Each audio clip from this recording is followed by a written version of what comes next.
Welcome you to another deep dive. Today, we're jumping into something really extraordinary. We're looking at a concept from some unique sources. How this figure they call the second God, well, how they inherit space-time. And the way these sources unpack it is fascinating. They use the story of Joseph, the ancient story. It's like a hidden map, almost, within that familiar tale. Leads to some pretty surprising places, theologically speaking. Exactly. It's quite a rich, layered perspective they offer. Themes of suffering, sacrifice, yes, but also ultimate authority. It's all woven into this unique theological narrative. Our job, really, is to pull out the key insights for you. Okay, so let's unpack this journey, starting with Joseph, right? His initial fall, the sources jump right in. Joseph being thrown into that waterless pit. They say it's more than just a pit. It symbolizes Hades. But, and this is key, not just a place for the dead. Right. It's presented as the place where the second God figure, first created Adam, and then, in this really striking act, became Adam, enduring that same kind of imprisonment there, symbolically, of course. Wow. So it's about deep identification then. Absolutely. And that's where the emphasis goes next. The second God, taking on Adam's sin, described as sold as a servant, even a servant of sin, though they're presented as sinless. Walking through the valley of the shadow of death, as the sources put it. It really highlights this idea of the creator passing through death, something that's part of creation itself. It kind of reframes suffering. Okay, so that identification, that suffering, it leads somewhere specific. The third day. Ah, yes, the third day. Crucial. In Joseph's story, Pharaoh's birthday, third day, the cupbearer is restored, baker hanged. Right.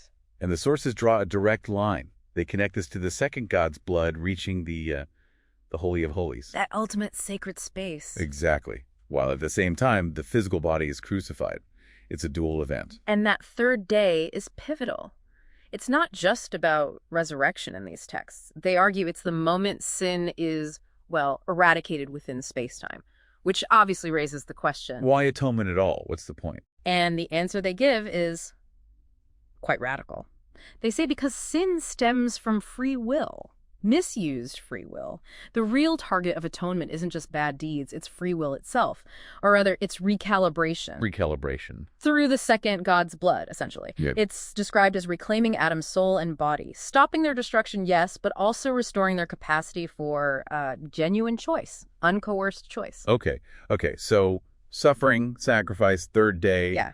This leads to authority. How does that connect? Well, think back to Joseph. After 2 years, which these sources interpret as leading to that third day moment, he gets total rule over Egypt. Right, second only to Pharaoh. Exactly. So mirroring that, the second God is resurrected on the third day, recognized officially as the Son of God, and inherits, quote, a name above all names, all authority, heaven and earth. Which, these sources say, means inheriting space-time itself. That's a massive claim. It is. And inheriting space-time, what does that even mean? It suggests a kind of mastery over existence, a reordering of reality. And importantly, it's rooted in divine love and justice being proven, not just stated, proven through the cross to all of creation. So it's not just about power, it's about relationship. Precisely.